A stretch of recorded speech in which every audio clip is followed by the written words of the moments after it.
Hi, my name's Roxanne Harper, and I'm going to talk about diabetes in today's world. Here's my audience. Do you know someone personally with diabetes? Have you ever heard of what to do if a diabetic goes into diabetic ketoacidosis? Almost 10% of the U.S. population is diagnosed with this autoimmune disease. Diabetes is one of the leading autoimmune diseases in America.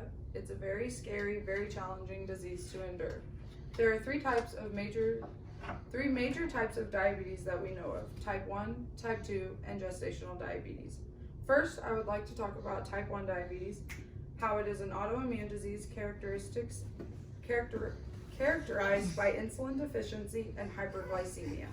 Next, we will go into type 2 diabetes and how this is more of a diet and insulin impaired, or also known as insulin resistance. Then finally, but not least of the three, is gestational diabetes.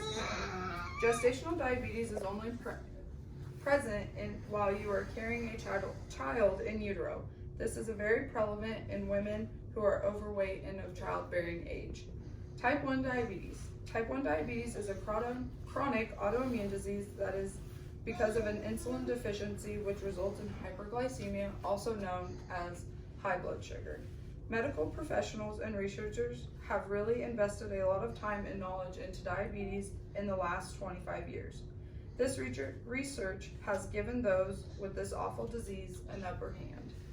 They have really invested a lot of research into making the clinical management of this disease better. Although they have not perfected it by any means, they have a lot better of understanding than they did 50 years ago.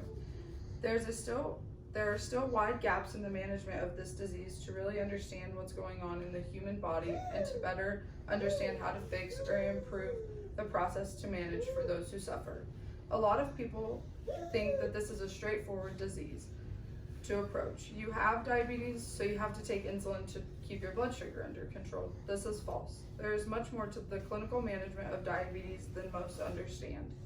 Most people who are diagnosed with type 1 diabetes do not have close relatives that have the same disease. Like in my family, I suffer from type 1 diabetes myself, but neither of my sisters nor my mother or my father have diabetes. Like mentioned before, they have come a long ways in understanding the disease and the management of it.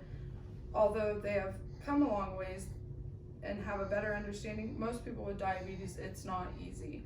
They cannot access modern therapies because of the high cost of basic care in the healthcare system today. Although type 1 diabetes and type 2 have a lot in common, there are some major differences. Type 2 diabetes is more of a chronic metabolic disorder. This is also persistent with hyperglycemia. Instead of having a pancreas that does not work, your pancreas just doesn't process the insulin like it should. According to the International Diabetes Federation, there are 415 million adults between the age of 20 and 79 years old who have type 2 diabetes in 2015. They suspect this is going to rise a lot by the year 2040. Just like type 1 diabetes, type 2 can cause life-threatening health conditions or complications with many organs. Type 2 diabetes accounts for the majority of cases of diabetes in the United States of people who are over the age of 45, but is increasingly being seen in children and younger adults due to the rising level of obesity, physical inactivity, and poor diet.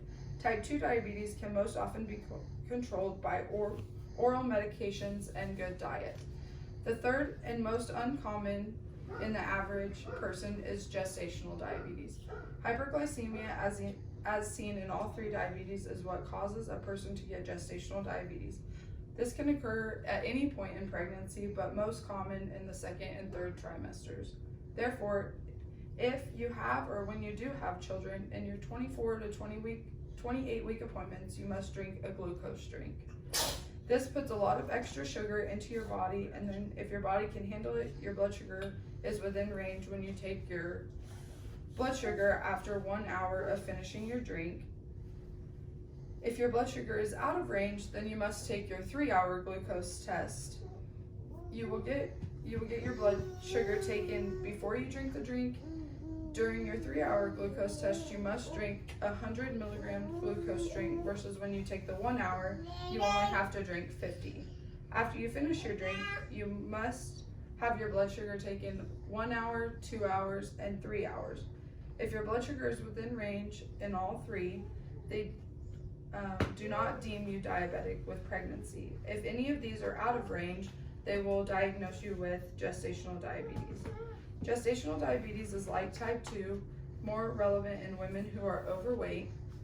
When pregnant and diagnosed with gestational diabetes, it is very important that you take the hypoallergenic medications such as metformin that are prescribed to you the way you are supposed to, along with watching your diet. Although diabetes is not a desirable disease to have, nor is it extremely easy to manage, the amount of time and effort put into the research of this disease has saved a lot of people's lives, made things a little easier to manage for those who suffer. Whether it's type 1, type 2, or gestational diabetes, we have learned today that none of them would be fun to suffer from. At the same time, though, we have learned that having any of these diseases would be better in today's world than it would have been 30 years ago. The amount of time and research that has been put into the clinical management of diabetes is very reassuring for those who suffer. Diabetes is an unfortunate disease to suffer from, but in today's world, very manageable and very awesome. As they say, diabetics are always naturally sweet.